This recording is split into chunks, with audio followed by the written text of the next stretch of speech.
Somebody ring the Dinkster!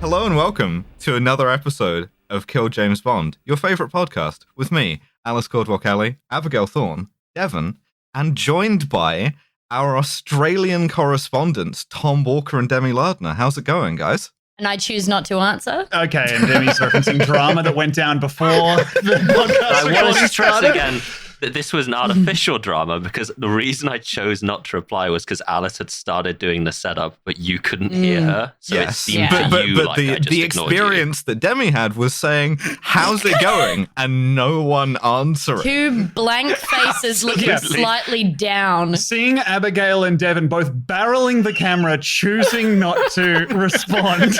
And me saying, okay. Uh-huh. Tom panicking. Me yelling, what the fuck is going on? And in my brain, me saying, and how did I fuck that up? Immediately in the doghouse. Absolutely. Oh, we don't ask that kind of question. Yeah. I choose not to answer how I'm doing.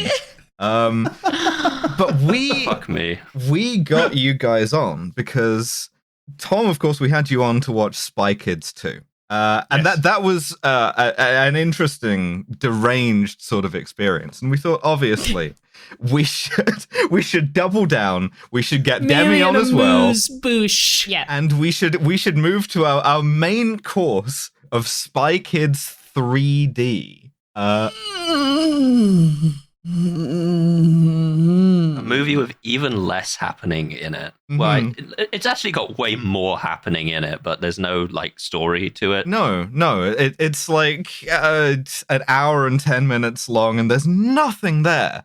Like, Yeah, and it's It about was like 9/11. 50 bags with nothing in them. That's this what is the it felt thing. like. This is another bit of like pre-show for you. But Abigail, minutes before we record, absolutely This is fucked. destroyed both hemispheres of my brain, right? Because I had made notes on this movie. I had watched this movie, and then Abigail in the chat that we have for planning this episode simply says, it was about 9/11. And I think it has quite powerful things to say if you view it in the context of having been released and made just after 9/11 happened.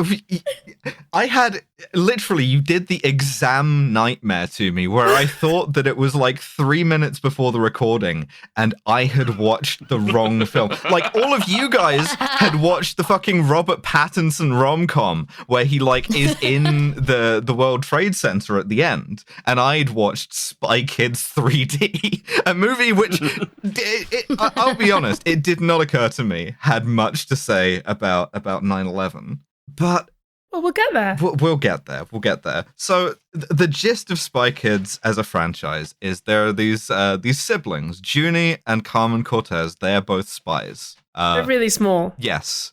They're spies, but they're little. They're spies. They're little spies. Their parents are spies too. Their grandparents are spies too. They're a whole spy family. But after the events of the second film, which I do not pretend to remember, even slightly, we open on Junie Cortez, who is now a hard-boiled private investigator. He quit the force at the end of a second movie. Yeah. He left the agency. And I mean, I want to be honest, I liked this bit. I think kids pretending to be PIs it's a funny bit. Yeah, it's very good funny. It's good in Bugsy Malone. It's good in my favorite Venture Brothers episode, Everybody Comes to Hanks.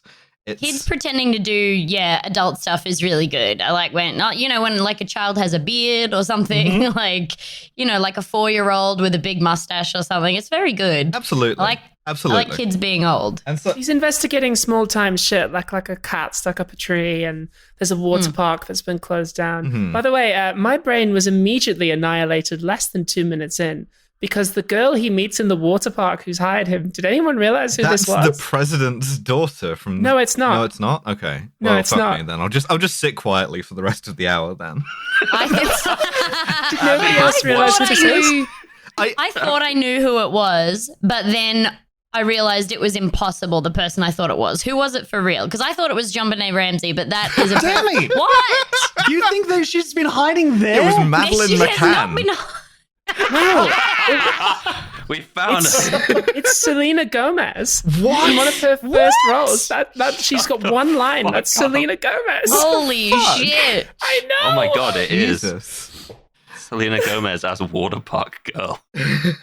Fuck me. That's such a bummer for some reason to damn. me. So, at every turn, Junie's old agency, the OSS, are trying to get him back into the... Like, they need him back for one last job, right? They're landing the helicopter by the creek in Montana while he's fly fishing, kind of thing. And what does OSS stand for? Do we all know? I don't. Office of Secret Shit. Does it? There's a real OSS as well, right? Yeah, the Office of Right, Strategic OSS Services. Yeah. Um, Oliver's secrets suck. I don't think. right. Do you know, Tom? Do you know? Spy. No.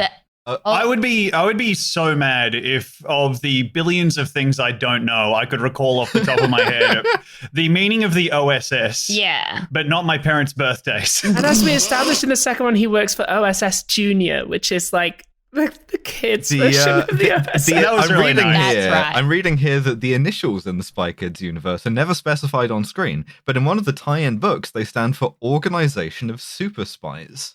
So now you all have to remember that. That's in your brains.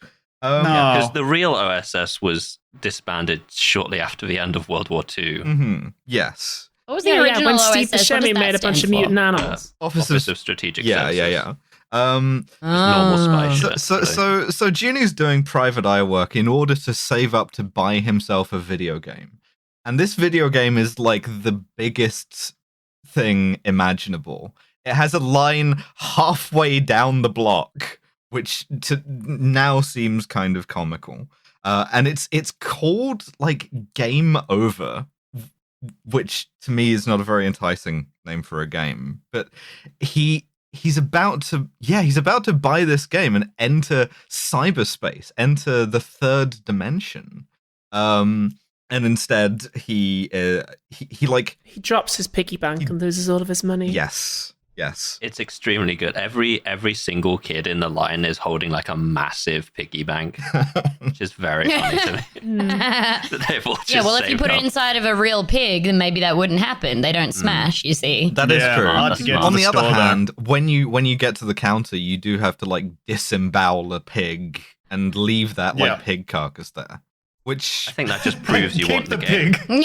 yeah, we have a combination GameStop slaughterhouse. I'm not going to kill my pig. I'm going to have the pig eat me, and then I'm going to come out and give them my money that I've retrieved. Thank you so much. So Oh, what I'm yeah, gonna do. of course. the other annoying girl spy from Spy Kids 2 shows up and tries to get him to like. Sorry, no. First of all, he receives First of all, a letter. 9/11 happens. First of all, no, he gets a letter from Steve Buscemi. That's And true. it was in the previous film. And do you know who else is fucking in this sequence? The crab ape. Tom, it's your favorite guy. It's the crab ape. I Crab ape is had there. the particularly humiliating experience of explaining to Demi. I got the words, so I called that the crab ape, and Demi turned to me and said, Tom, no. Without knowing the background that there was a pun theme. I mean, I just assumed. Yeah, you just saw it, and you're like, well, that's obviously a spider monkey. I can see it, and that's a joke. Whereas I, with my grown-up adult mind that wants, kind of unexplained mysteries, I was like, well, that is the wise crab ape. Yeah, and you've named it that Yeah. forever Crab ape. for us. That's My the notes crab in ape. all caps say crab I ape. said, Crab that's ape. the crab ape. Yeah. Crab ape incoming. What are the other animals that he makes out that he spoonches together? There's like a Flying tiger pig shark, and a tiger flying shark pig. and a bullfrog. Oh, yeah, the I'm fish mad about the cat. tiger Yep, shark. there's Mhm. tiger shark, yeah. This is just really Demi like experiencing Spy Kids 2 vicariously is very funny to me. I've Not even seen it. that. What are you talking about? Experiencing the Spy Kids 2 podcast vicariously. When There's a Spy Kids, snake I don't. lizard.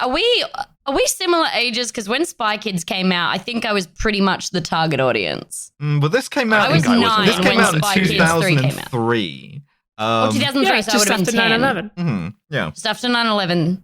Yeah, take a right turn at 9/11. You hit Spy Kids 3 coming out. This came out the It's same year widely the known as Iraq the War post started. 9/11 Spy Kids. I'll never forgive 9/11 for ruining Zoolander's ratings. That's right. Fucked up. And Glitter with Mariah Carey. Sorry, that's as far as I can let you go. If If you wish to listen to the rest of us, you must subscribe to patreon.com/killjamesbond, all one word, for at least £5 a month.